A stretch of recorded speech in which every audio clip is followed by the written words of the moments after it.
ورحمة الله وبركاته. أعوذ بالله من الشيطان الرجيم. ألم تر إلى الملأ من بني إسرائيل مبعث لنا ملكا إذ قالوا لنبي له مبعث لنا ملكا نقاتل في سبيل الله. قال هل عصيتم إن كتب عليكم القتال ألا تقاتلوا؟ قالوا وما لنا ألا نقاتل في سبيل الله وقد أخرجنا من ديارنا وأبنائنا. ألم تر إلى قائدة ألم تر إلى الملأ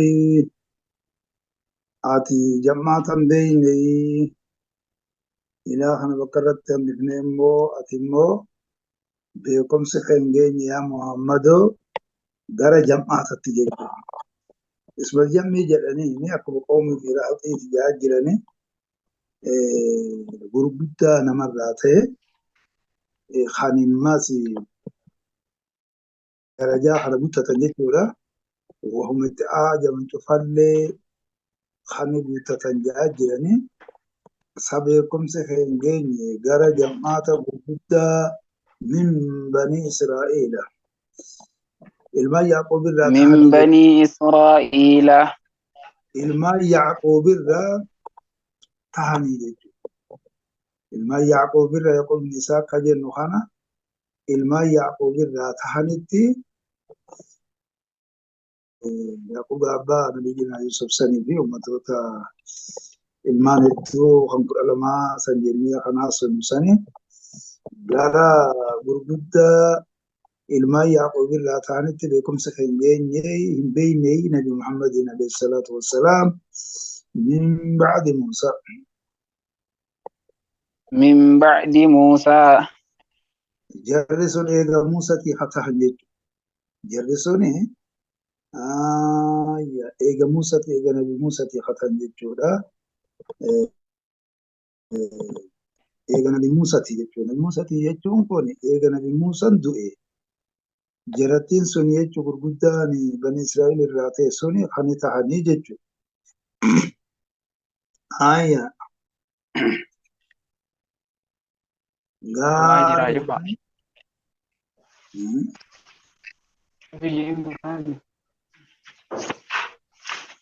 أي شبكة أنا بس نسى ديبي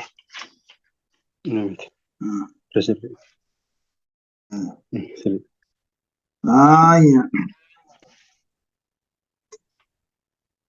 من بعد موسى Eega Nabi Muusatii kan ta'an jechuun isaannan sun.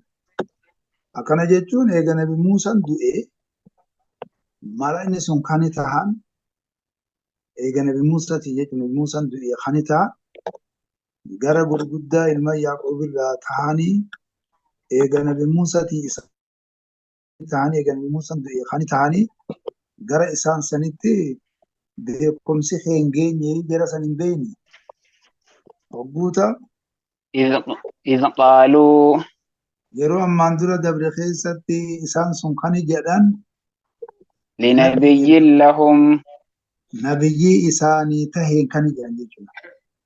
Nabiyyii isaanii ta'e eeguu Nabi Muusaan du'e nabiyyii isaanii ta'e kan jedhan jechuudha.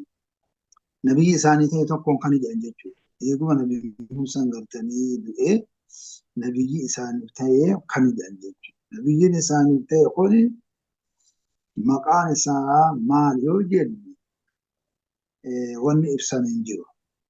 Muhammad alayhi salaatu wassalaam yeroodhaa isa kana hiiku keessatti odoo riwaadhaan dhufe bifa san jechuu dandeenya jechuudha. Akkasani. Kanaafuu jechuudha warri gadi immaa Shamuwiil ilma gaarii yaad ibn Alqamaa hajuu jira inni kun sirrii miti jaa jirra.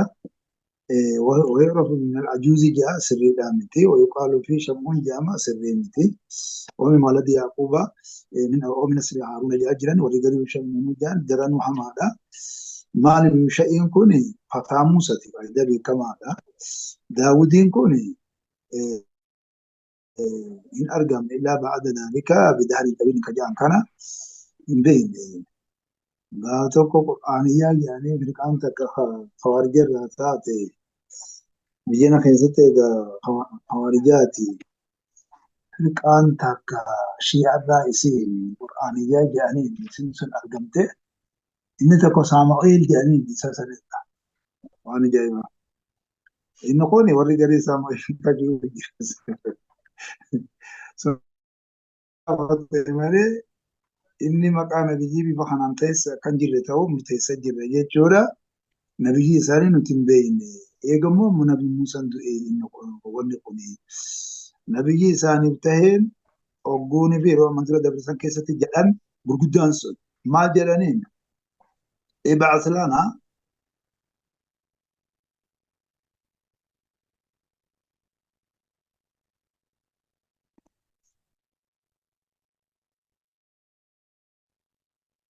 إن خانا دينجي هوي ابعث لنا ابعث gaarii لنا hogguunii fi jedhan nabiyyi isaaniif taheen yeroo amantii dabre keessatti kan ja'an san gara mala'aa sanitti beekumsa kan hin geenye jara san hin hubanne oduu isaanii hin dhageenye yogguu ifii fi himuu deema rabbi subhaanahu wa ta'ala isaa fi ka isaan jedhan nabiyyi isaanii jedhameen nabiyyi isaanii ta'een kan jedhanii ib'as lanaa ابعث ib'as لنا ملكا akkana ka jedhan jechuudha. Ib'as lanaa malikan mootii nuu dhaabi jechuudha. Mootii nuu dhaabi ka jedhan jechuudha. Mootii gartee amiira tokko kan gara isaa deebinu kan ra'iisatti hojjetu ati akka nabiyyi tokkotti jiraadhu isa tokko mootii tokko nuu dhaabi. Aangoo cufa walitti hin qabadhan jeeni nabiyyoonni akka nabi Muhammadii fi nabiyyoonni hedduun akka nabi Suleymaan fa'aan guutumatti walitti qabatan nabiyyoonni hedduun. Kanaafuu jechuudha ati immoo akkasitti walitti qabatan osoo hin ta'in mootii tokko nuu dhaabi jechuudha. Nu ergi jechuun kun aqlanaa jechuudha jedhanii nuu dhaabii nabiyyi gartee mootii tokko. Muqaatil. نقاتل في سبيل الله Eeyyee. Jawaaba ibaasii kanarratti jazzamamee dhufee akka kana kuni qaraatii irra hedduu qurraa'otaati jennee jara torbanii jennee ilaallaa irra hedduun akkatti qara'an ja'aa jiranii nuqaatilu kan ji'urra jechuudha. Sifa jechuun malikii sanii ta'urra jechuudha. دوبا وقرئ بالنون والرفي على أنه حال أو كلام مستأنف.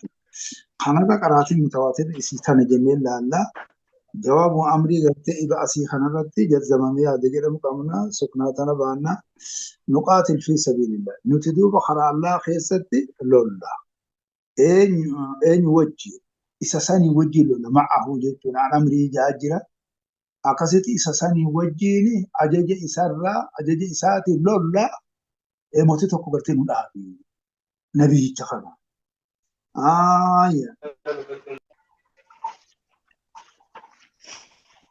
قال gaariidha qaala ni jeen هل عصيت qaala lahum nabiyyuhum jechuun nabiyyiin isaanii ni je'e hal asaytu sa isiniin kun ni kajeeltanii sa isin ni kajeeltanii wayin isin gaafadha isin jechuudha gamaan tana ni kajeeltanii duuba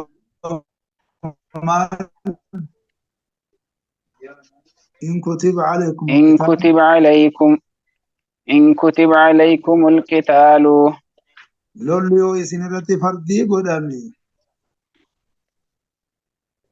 ألا تقاتلوا loluu dhabuudha kajeeltanii loluu dhabuu ni kajeeltanii jechuudha. Asaytum ja'aa jiranii siin fataa godhaa jiranii isiin tunis jirti asiitu mitis jira ammoo jabduun isuma tana jirti jechuun lolli kun fardii godhan allaa tuqaatilu jechuun loluu dhabuudha an tuqaatiluutu ba'a allaa tuqaatiluu ta'e loluu dhabu sani kajeeltanii jechuusa. قالوا Akkasuma gaarii loluu dhabuudha kajeeltanii isiniin kun qaaluu ni jedhan وما لنا wama lanaa mee maalumaan nuu tahee maalumaan nuu sabatee allaa nu qaatila ألا نقاتل nuti kan hin lolleef jechuudha nuti kan hin lolleef maalumaan nu sabate jechuudha wannummaan nuti hin lollee maalumaatu nu sabate gaariidha wantummaan nu sabate suni maali rakkoon nuti hin lolleef ni kajeeltanii kan hin jettu kana eeyyee duuba nabiyyii tokko gartee isaa wajjin lolu jenneeti kaayoo tanaan atillee bifa kanaan gaafatamtee duuba nabiyyichi gartee bifa kanaan gatee nabiyyi siin jennee bifa kana barbaadaa jirra duuba maaltu nu sabate nuti kan hin lollee fi sabiilillah في سبيل الله kan Allah keessatti kan hin lolleef mee maalumaan nu sabate jechuudha. وقد أخرجنا من ديارنا Dhugumatti nuti haala baafamneen min diyaarinaa ona keenyarra onawwan keenyarra dhugumatti haala nuti baafamneen jechuudha. Eeyyee kan hin lollee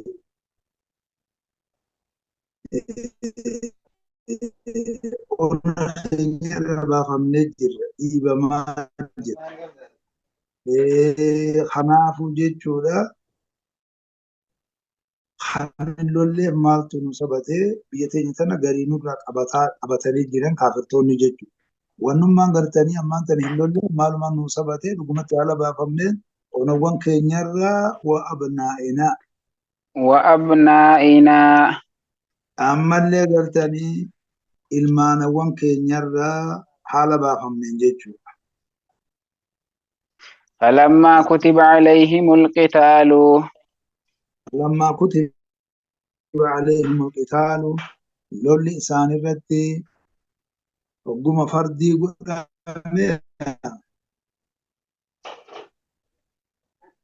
تولوا amma gaa amiirri sunis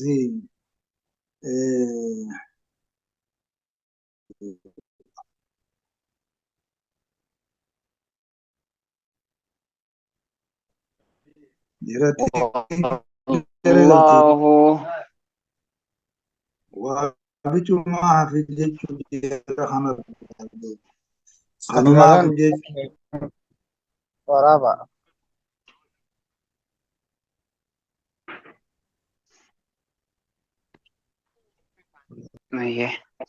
والله gaariidha wallahu amraha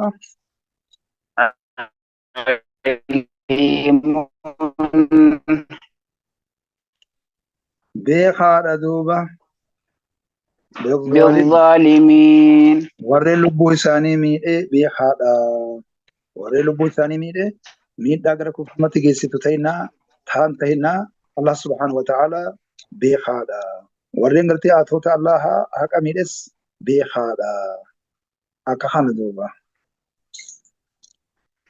وقال لهم نبيهم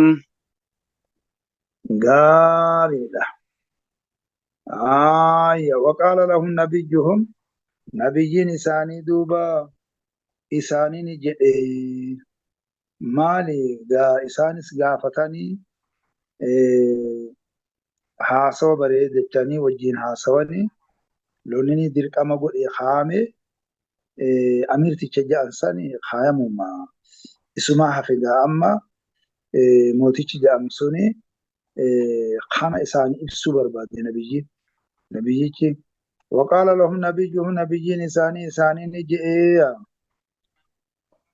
إن الله مالي بنبي إساني في إسان جدو ما يوجد خانا جتشواني في هجيلين مال فقاطة خنجنو خانا رتخاصو بربادا نبيين إساني غافي إسان غافتان خانا رتي لوليلين دير قام قدامي جرى جنة جرى rakkoo keessa jirra biyyoowwan keenya keessa onowwan keenya keessa baafamnee jirra ilmaan keenyarrallee baafamnee jirra ilmaan keenya kuni nurraas booji'amanii jirani kanaafuu jechuudha biyya ari'amnee jirra bakka kanatti jechuudha naannoo kanarratti egaa jirra biyyi bal'oo waan taateef jiranii kana waan taateef kana gaafii kanarratti nabiyyiin kuni mooticha san jechuudha isaanii ayyanuudhaaf وقال لهم نبيهم نبيين إساني جدي ما جدين إن الله إن الله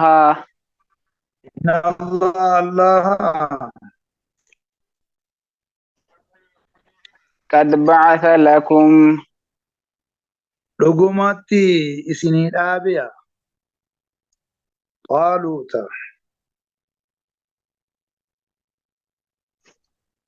قد بعث لكم طالوت رقمتي إسني الآبية جتشو إسني إرجي جتشون كوني أقام لكم جاجرا رقمتي إسني إرجي جتشون كوني إسني الآبية طالوت طالوت ملكا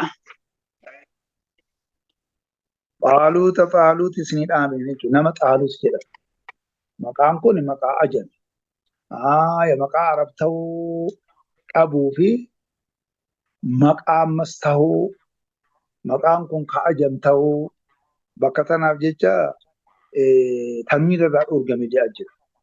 Kanaafuu dhugumatti isinii dhaabeeti jira. Xaaluut nama jedhamu akka jaaluutii jennu sana akka daawudii jennu kana xaaluut isinii dhaabe dhugumatti malikan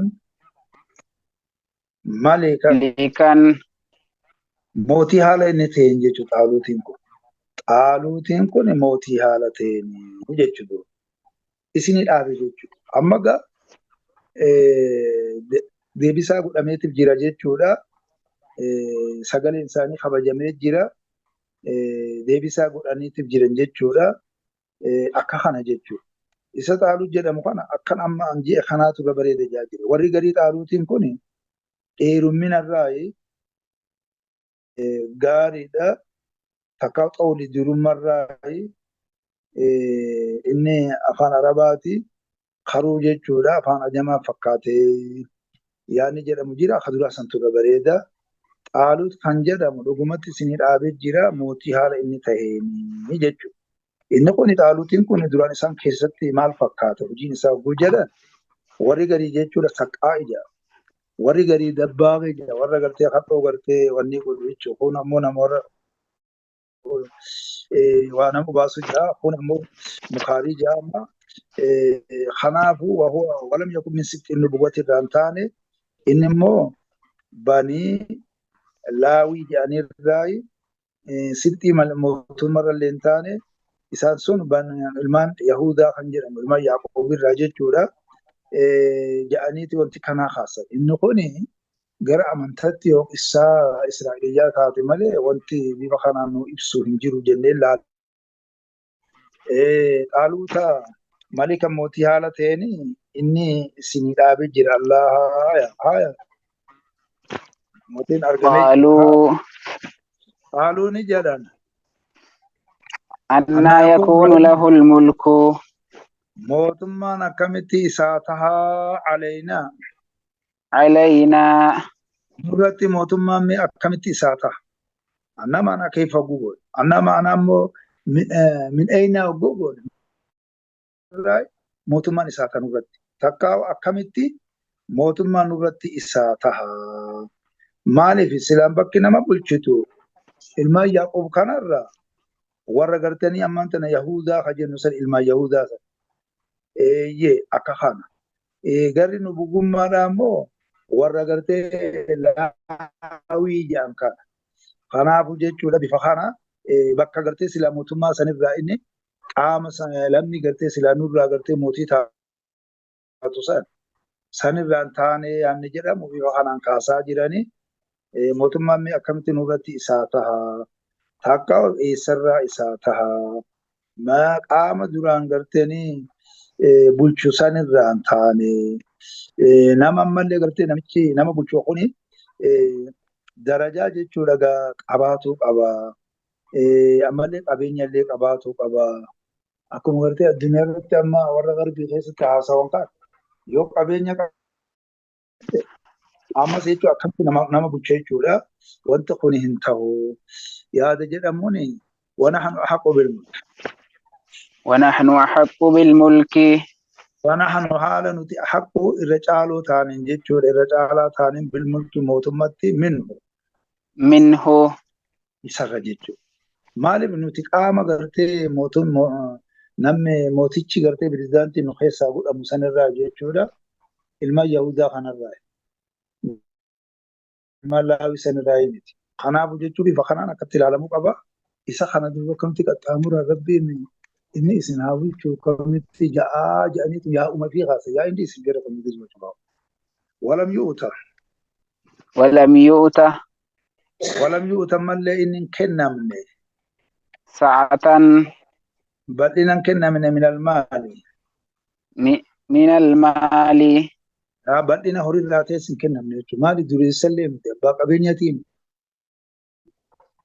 نعم خوني أباقي بينيا توقع باقي دورانا ما بلشيتور رابدان تين براغور أمور لا توقع هام خيني ليو تاتي بفسني نكسي ديمو قب مالو مردين تنجو قال نجي نبي إن الله اصطفاه إسا مرته عليكم سنرتي مرته دراد دبين غير الله جتني أدي بفتني هجان قاتيان فيلمات خالقاتي إني هاته جاني أما يا أماني سنغوتان كوني مالي ديري أسدو بي يا أماني سنغوتان كوني مالي نقول يا دي جلم وزاده أما سي إني توقع كت درفمو دندو جير أمانتا سلامنا خيست ربي سبحانه وتعالى توقع في المات خالقاتي هجاقاتي على جن الله توقع مو رب ما نو كمتي سمرت يو خجتان تاتا أكاتن إني تمرت أمي inni tahuu qaba jedhanii waan akka rabbiin itti murteesse murtiin isaa kun duraanuu fudhatama waan ta'eef haa ta'u wazaadahu Allah subhanahu wa ta'ala isaaf dabale basxatan bal'ina isaa dabale fil ilmi wal jismi jechuun beekumsa keessatti bal'ina isaa dabale jechuudha. Bal'ina kana wanti namni ittiin diffatu ilmii keessatti beekumsa bareechee qaba. Inni kun waan namni gartanii ittiin duree ittiin ta'u bifa kanaan akkatti ilaalama. Bifa kanaan akkatti ilaalama malee waan biraan ofiin dhaabaa jiru. Waljismi qaama keessatti illee isaa fi dabalee duuba bal'ina. Qaama isaa dabalee jira. Allah subhanahu wa ta'ala. Kunis jechuudha guddinni qaamallee kunis jechuudha wantoota namni ittiin durfamurraa. Ilmi wantoota namni ittiin durfamurraa beekumsa akka isaa qabu isin keessa jiru waan ta'eef. Bifa kana ilaaleetti haalinni maratee jira. Kanaafuu fudhatama keessatti immoo galchuu qabdanii fudhadhaa hin didinaadha. Dubbiin kun karaa biraa isin oofaa. Je'eeti dura dhaabbataa jira nabi. Wallaahu maaliif jechuun jabeenya diinitii fi jabeenya beekumsaatii fi jabeenya qaamaa kuni sharafa naaf sabaa isin jettan sani ni hambisa jechuudha. Akka kanaan laaluu qabu. Wallaahu allaha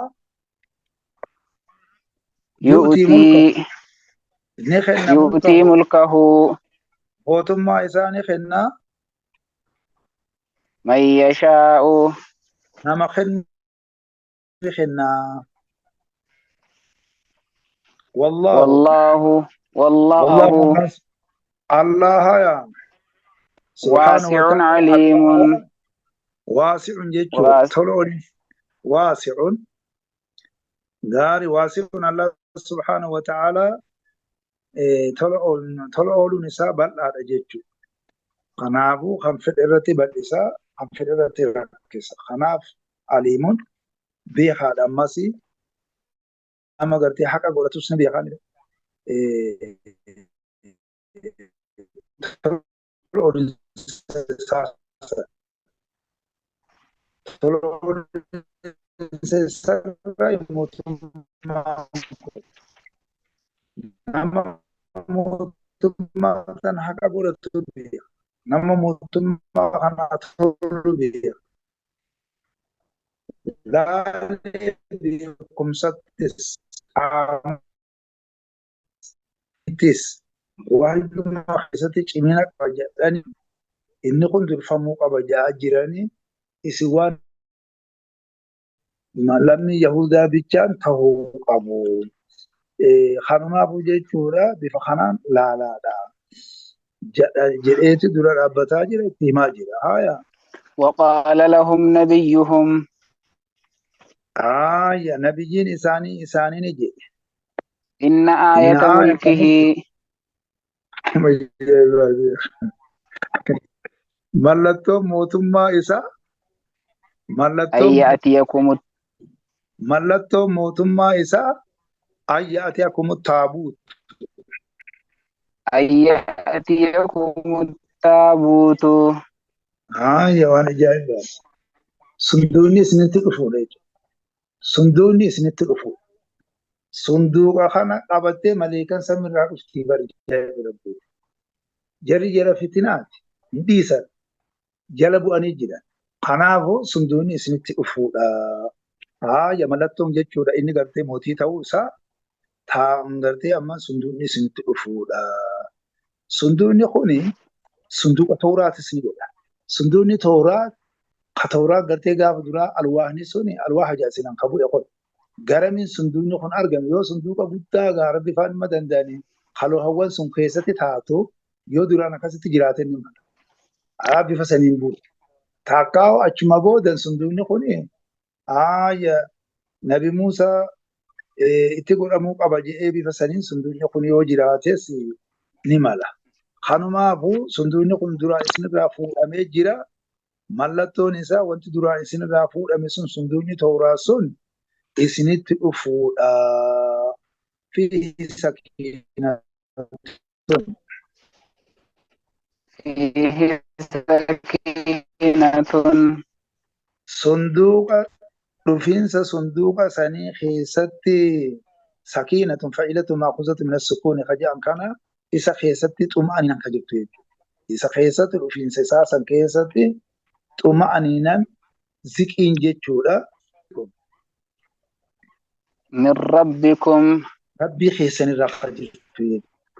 Rabbii keessanirraa xuma'aniinan ziqiin waqaarri ka jirtu jechuudha. Maaliif waldhabii waa'ee qaaluutii godhamee kan keessatti bakka silaa mootummaa lammii isinirraa isin taane lammii nabiyyii taaturraa isin taane jedhanii nuti amma nabiyyitti hin jiru nabiyyiin kan biraa jira ati dubbatu kanaa jira nabiyyiidha namni isinitti dubbatu hin jiru mootummaan kun bakka duraa rabbiin lammii keessaa ergaa ture sanirraa siyoon ergan kan biraarraa siyoo ergi rabbiin ni danda'a inni immoo nabiyyii taa'ee jira nabiyyitti yaa'ii godhaan jira maaliif inni kuni bakka cufaa'u bakka darajaa qabdurraan taane akkamitti tahaa kan jiru kanaan keessatti xuma'aniinan dhufiinsa isaa keessatti kan jiru waldhabiin waa'ee xaaluu keessatti ka'e kuni kan sirraa jechuu sababaa kanaan jechuudha sunduuchichi dhufuun bu'aa guddaa kenna waan ta'eef bifa kanaan akkasitti jechuudha waan akkanaati jedheeti lafa kaayaa jira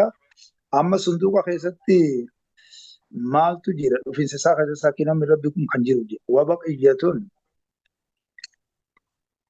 وبقية ammallee hamballeen ka jiru jechuudha. Hafaan jechuun kun akka afaan keenyatti hambaan jechuudha. Hambaan ka jiru jechuudha. Gaariidha. Duuba hambaan kun fadlatu jumlatin zahaba julluhaa jedha. Hambaa jechuun akkuma afaan keenyattu wantoota guddaa tokko keessaa eega wantiin sun wanni ta'e booda wanti tokko keessatti hafu jechuudha. Akkasani. Isa keessatti ammas dhufiinsa isaa keessa kan jirtu ammas jechuudha hambaan kan jirtu. Hambaan sun maalirraa akka taate? مما ترك آل موسى Waan lakkisirraa akka taate aalu Muusaa warri Muusatii fi Muusaa jechuun silaa amma bari aalirraa muraan aalii tana kabajaaf jedha. Akka doktora kabajaa marii hojjanillee itti hidhanii doktorummaa haqiqatti qabus isa san dursanii maqaa achi booda dubbatanii obbo Baris obbo fa'aa jedhan keenya kun gaashee osoo hin ta'in obbo Abalufaa jedhanii bifa kanaan jechuudha kabajaadhaaf ida'ame yaada jedhamuutu jira. Bifa kana mimmaa taraka waan lakkisirra aalu Muusaa jechuun warri Muusaa waan lakkisirra jechuun nabi Muusaa fi wa'aalu Haaruun.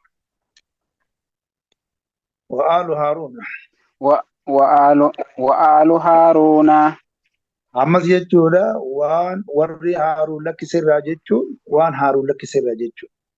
Haaruunuma obboleessaa nabi Muusaa sanbaanaa waan nabi Muusaa fi Haaruun lakkisanirraa hambaan sun kan ta'e jechuudha. Bifa san jechuudha dhiirumaatu jira kan jennu kana keessatti hambaan sun maali?